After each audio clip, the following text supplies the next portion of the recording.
জয় শ্ৰীৰাম, ভাৰত মানে কি জয়, জয় হিন্দু ৰাষ্ট্ৰ, জয় অসম। শ্ৰদ্ধা ৰাইজ, আজিৰ পৰা কেইদিনমান আগত ইলেক্ট্ৰনিক মিডিয়াই হওক, ছ'চিয়েল মিডিয়াই হওক, দেখিবলৈ পাইছিলোঁ, শুনিবলৈ পাইছোঁ, অসমৰ এজন সন্মানীয় ব্যক্তি, যিয়ে জনতাৰ প্ৰতিনিধি, যিয়ে জনতাৰ অভিভাৱক, সকলো সম্প্ৰদায়ৰ, কোনোবা পন্থাধাৰী, কোনোবা ধৰ্মধাৰী, সনাতন ধৰ্ম, অন্যসকল পন্থা, সেই পন্থাধাৰীসকলৰ তেওঁ অভিভাৱক। আৰু তেওঁ ভাবোঁ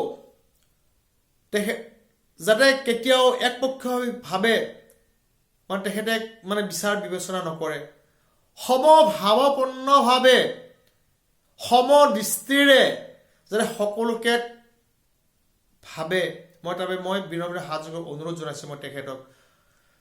কথা হৈছে, তেখেতে কৈছে এইখন অসমত আমি কোনো ধৰ্ম যুদ্ধ কৰিবলৈ অহা নাই, এয়া আমাৰ সভ্যতা আৰু সংস্কৃতিৰ যুঁজ। মহাশয়, সভ্যতা আৰু সংস্কৃতি ধৰ্মৰ ইপিঠি আৰু সিপিঠি। যদি ধৰ্মৰ এই এনাজৰী, যি ধৰ্মৰ বান, যিটো চাৰ্কুল যদি নাথাকে, মানুহ বিপদগামী হ'ব। আৰু যি ধৰ্ম প্ৰচাৰকসকলৰ কথা কৈছে, ধৰ্মীয় প্ৰচাৰকসকলে মাৰ্গদৰ্শন কৰায়, আদৰ্শ পুৰুষ তেওঁলোক, যি সংঘৰ প্ৰচাৰকে হওক বা অন্য ধৰ্মীয় সংগঠনৰ ধৰ্মীয় প্ৰচাৰকে হওক, তেওঁলোকে মাৰ্গদৰ্শন কৰায়। সনাতন হৈছে শান্তি আৰু সম্প্ৰীতি, ভাতৃত্ববোধ আৰু প্ৰেমৰ মূল্যৰে বান্ধ খাই থকা এটা ধৰ্ম। যি সনাতন ধৰ্মৰ সভ্যতা সংস্কৃতি হৈছে হিন্দু, যাক আমি হিন্দু বুলি কওঁ। সেই হিন্দু সভ্যতা সংস্কৃতিৰ প্ৰেমৰ এনাজৰীৰে বান্ধ খাই আছে। সকলোকে সমভাৱনাপূৰ্ণভাৱে তেওঁলোকে বিচাৰ বিবেচনা কৰে। যেনেকৈ আমি কওঁ, সৰ্বে ভৱন্তু সুখিনঃ, সৰ্বে সন্তু নিৰাময়, সৰ্বে ভদ্ৰাণি পশ্যন্তু মা ভগে গচ্ছিত বুলি আমি কওঁ, নহয়? ঠিক তেনেকৈ অন্য এই মজবধাৰী লোকসকলে অপকৰ্ম কৰি যাব। আৰু এছামে এই আপোনাৰ যিখিনি খিলঞ্জীয়া মুছলমানৰ কথা কৈছে আমাৰ, তেওঁলোকে মৌনভাৱে সহমত পোষণ কৰিব, সেয়া কেতিয়াও হ'ব নোৱাৰে। যদি কোনোবা হিন্দু যদি ভুল কৈছে, কওক যে আপুনি এইখিনি ভুল কাম কৰিছে, আপুনি আঙুলিয়াই দিয়ক, আমি একো বেয়া নাপাওঁ। আৰু যিসকল ধৰ্মীয় প্ৰচাৰকৰ কথা কৈছে, তেওঁলোক চিৰনমস্য আমাৰ ওচৰত, যিয়ে নিজৰ জীৱন, যৌৱন, লোভ, কাম, মুখ, ঘৰ বাৰী এৰি আজি তেওঁলোকে অনাই বনাই ঘূৰি ফুৰিছে দিহিঙে দিপাঙে। কিয়? তেওঁলোকৰ কি স্বাৰ্থ আছে, কি আছে, তেওঁলোকৰ কি পাবলৈ? তেওঁলোক এটাই লক্ষ্য উদ্দেশ্য, দেশখন কেনেকৈ শান্তি আৰু সম্প্ৰীতিৰে আগুৱাই যায়, দেশখন কেনেকৈ বিশ্বগুৰুৰ আসনত বহিব পাৰে, তেওঁলোকৰ সেয়াই লক্ষ্য, সেয়াই উদ্দেশ্য। কেনেকৈ আমি দেশখন শান্তি আৰু সম্প্ৰীতিৰে আমি ৰাখিব পাৰে, তেওঁলোকৰ সেয়াই লক্ষ্য উদ্দেশ্য। তেওঁলোকে কোনো ধৰণৰ অন্য ধৰ্মৰ কথা কোৱা নাই। কোনোবা এজন হজৰতৰ বংশধৰে ক'ব, সেই আসমানী পুস্তকখনত ইমান চূড়া, ইমান পাৰা, ইমান আয়তত এয়া লিখা আছে। তেওঁলোকে সেই কথা অনুসৰণ কৰি তেওঁলোকে অপকৰ্মবিলাক কৰিব, কুকৰ্মবিলাক কৰিব, আৰু আমি নিশ্চুপ হৈ বহি থাকিম, সেইটো কেতিয়াও হ'ব নোৱাৰে। সংঘই মাৰ্গদৰ্শন কৰায়। সংঘৰ কামে হৈছে ব্যক্তিৰ নিৰ্মাণ, ব্যক্তিৰ বিকাশ নিৰ্মাণ।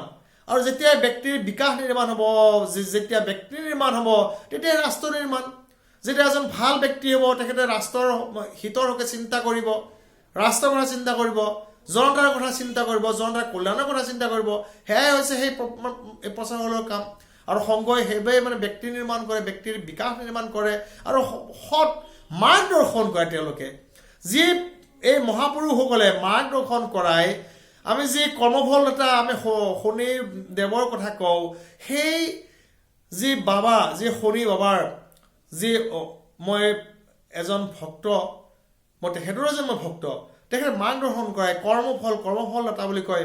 আৰু এই সংঘৰ এই প্ৰচাৰক, এই ধৰ্মীয় প্ৰচাৰকৰে মাৰ্গদৰ্শন কৰাই, সততা আৰু সত্যতা আৰু একনিষ্ঠাৰে দেশৰ কাৰণে কেনেকৈ কাম কৰিব লাগে, দেশমাতৃ, আই মাতৃ, গৌ মাতৃৰ হকে কেনেকৈ আত্মনিয়োগ কৰিব লাগে, আৰু কেনেকুৱা সৎ ভাৱনাপূৰ্ণভাৱে সকলোত মিলিত হৈ থাকিব লাগে, সেই তেওঁলোকে প্ৰচাৰ কৰে।